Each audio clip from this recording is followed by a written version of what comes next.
রায়পুর নামের এক গ্রামে মাহফুজ নামের একজন ব্যক্তি বাস করত। সে একটু খাদক ছিল।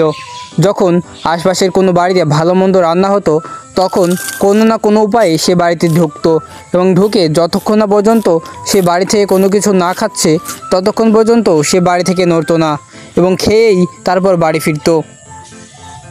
সারাদিন এ বাড়ি ও বাড়ি খাওয়া দাওয়া করে যে সন্ধ্যা হতো তখনই বাড়ির উদ্দেশ্যে রওনা হতো। লা লা লা লা লা লা, আহা কি আনন্দ আকাশে বাতাসে। এলেন বাবু সাহেব, সারাদিন গ্রাম ঘুরে ঘুরে এই সন্ধ্যাবেলায় বাড়িতে ফিরলেন। তা সারাদিন গ্রামে ঘুরে ঘুরে কি করো শুনি? আহা গিন্নি, তুমি জানো না, এখন গ্রামে সকলে বড় লোক হয়ে গেছে। এখন সকলের বাড়িতে ভালো মন্দ রান্না করা হয়। আমার তো আবার ভালো মন্দ না খেলে শান্তিই লাগে না। তাই গ্রামে ঘুরে ঘুরে সবার বাড়িতে ঢুকি আর কিছু না কিছু না খাওয়া পর্যন্ত বাড়ি থেকে বেরই হই না। এই তোমার লজ্জা করে না? গ্রামের সকলের বাড়িতে ঘুরে ঘুরে খেয়ে বেড়াও। তোমার তো একটু লজ্জা করা উচিত নাকি? উমা, এতে লজ্জা করার কি আছে? খাওয়া তো একটা ভালো জিনিস, আর খাবার না খেলে আমরা বাঁচবো কি করে? আমাদের উচিত সকলের বাড়িতে বাড়িতে যাওয়া এবং তাদের কাছ থেকে ভালো মন্দ খাওয়া, কারণ এই ভালো মন্দ খাবারগুলো যখন উবড়ে যাবে তখন তো ওগুলো নষ্ট হবে নাকি? না, শুধু শুধু তোমার সাথে তর্ক করে কোনো লাভ নেই। শোনো, তোমাকে একটা কথা বলার জন্য ডাক দিলাম। কথাটা কি বলবো না রাগ করে চলে যাবো শুনি? এই না না, রাগ করে চলে যাবে কেন? যা বলতে এসেছিলে তাড়াতাড়ি বলো, শুনি তুমি কি বলতে চাচ্ছ। মা আমাদের বাড়িতে লোক পাঠিয়েছিল। মা আমাকে এবং তোমাকে যেতে বলেছে। বাহ, এ তো ভালো খবর। তোমার মা তো খেতে দেওয়ার ভয়তে আমাকে আর দাওয়াতই দেয় না। তাও তো অনেকদিন যাওয়া হয়নি, অনেকদিন পর দাওয়াত পেলাম। এবার যে অনেক ভোজ করে খাবো। কি? আমার মা তোমাকে খেতে দেওয়ার ভয়তে যেতে বলে না? তুমি তো সেখানে গেলে বাড়িতে আসতেও চাও না। তাই তো আমি আর তোমাকে সেখানে নিয়ে যাই না। তুমি তো ছাড়ছাড়ার মতো সেখানে গেলে পড়ে থাকো। আচ্ছা ঠিক আছে ঠিক আছে, সবকিছু বাদ দাও। কাল সকাল হতেই আমরা দুজনা রওনা হয়ে পড়বো।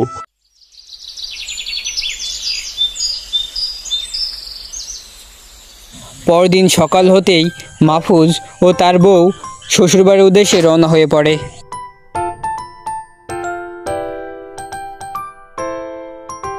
মা, মা বাইরে এসো।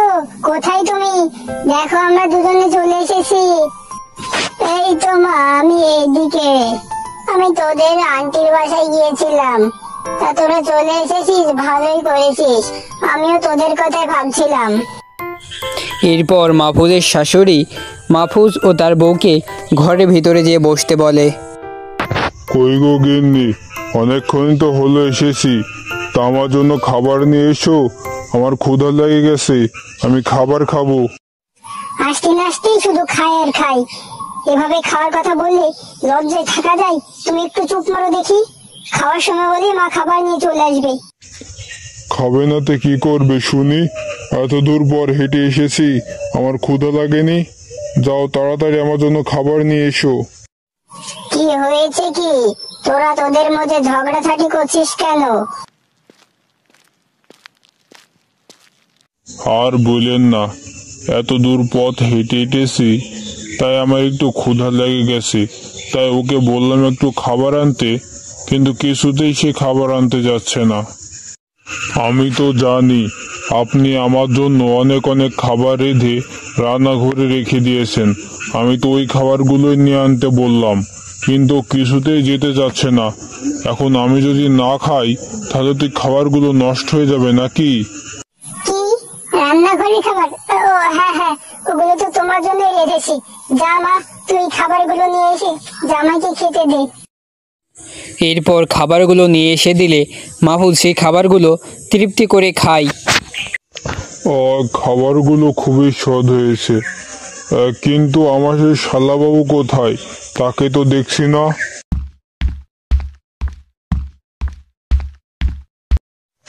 কে দুলা ভাই, কেমন আছেন? অনেকদিন পর আপনার সাথে দেখা। তা খাবার দাবার কেমন খেলেন? এই তো দারুণ আছি, আর খাবারগুলোও ভালো খেলাম। আসলে আমার শাশুড়ি মা আমার জন্য ভালো করে রেঁধেছে, তো আমি কি না খেয়ে পারি? তাই ভালো খেলাম। তা তো খাবেনি, বাড়িতে এসে শুধু বসে বসে খাওয়া, হাতে করে তো একটা মিষ্টিও নিয়ে আসতে পারেন না। আজ আপনাকে মজা দেখাবো। তা দুলা ভাই, বলছিলাম কি, আজ তো আমাদের গ্রামের হাট। আপনি যদি সেখান থেকে যে একটা কচি খাসি নিয়ে আসতেন, সেটা মা হয়তো আরো ভালো করে রান্না করে দিত, আমরা সবাই মজা করে খেতাম। তা আপনি একটু বাজারে যেতে পারেন না? আমি বাজারে যাই আর আমার পকেট থেকে টাকা খসুক, অত সোজা না। দাঁড়াও, মজা দেখাচ্ছি তোমাকে দিয়েই আমি এখন খাসি কিনে আনাবো। না না, আমি কি করে বাজারে যাব? আমাকে শাশুড়ি মা আদর করে যত্ন করে রেঁধে রেঁধে খাওয়াচ্ছেন, আর কি করে আমি এখন বাজারে যাই বলো? আমার তো সবগুলো খাবার শেষ করতে হবে নাকি?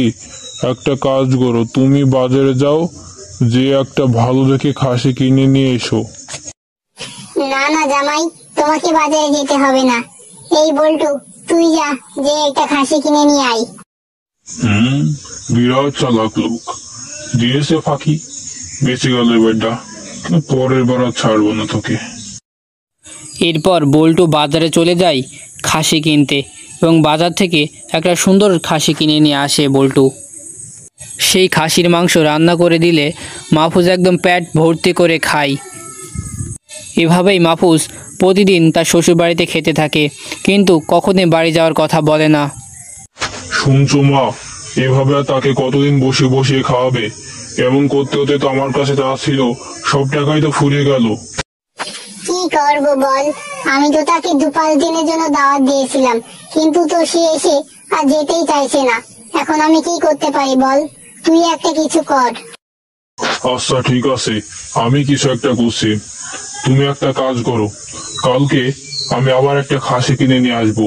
ওই খাসির মাংসে তুমি অনেক করে ঝাল মাখিয়ে দেবে, যা খেলে বেটা বুঝতে পারবে। আচ্ছা ঠিক আছে, তুই যা বললি তাতে যদি তা কাজ হয় তাহলে আমি তাই করব। তুই কাল মাংস কিনে নিয়ে আসলেই আমি অনেক ঝাল দিয়ে তরকারি রেঁধে দেবো। কি গো মাহফুজ, ও মাহফুজ, দাঁড়াও দাঁড়াও, শোনো। কি গো মাহফুজ, কি হয়েছেটা কি? আর এত চেঁচিয়ে চেঁচিয়ে আমাকে ডাকছেন কেন? না মানে বলছিলাম, অনেকদিনই তো হলো দেখছি তুমি শ্বশুর বাড়িতে এসেছো, তা কি আর বাড়ি ফিরে যাবে না নাকি, না এখানেই থেকে যাবে শুনি? আমার শ্বশুর বাড়ি, আমি সেটা বুঝবো, অত তোমাকে বুঝতে হবে না। আমার যতদিন ইচ্ছা আমি ততদিন এখানে থাকবো, তোমার কি? আচ্ছা ঠিক আছে ঠিক আছে, এমন সাবলা জামাই জীবনেও দেখিনি, শ্বশুর বাড়িতেই থেকে যাবে নাকি?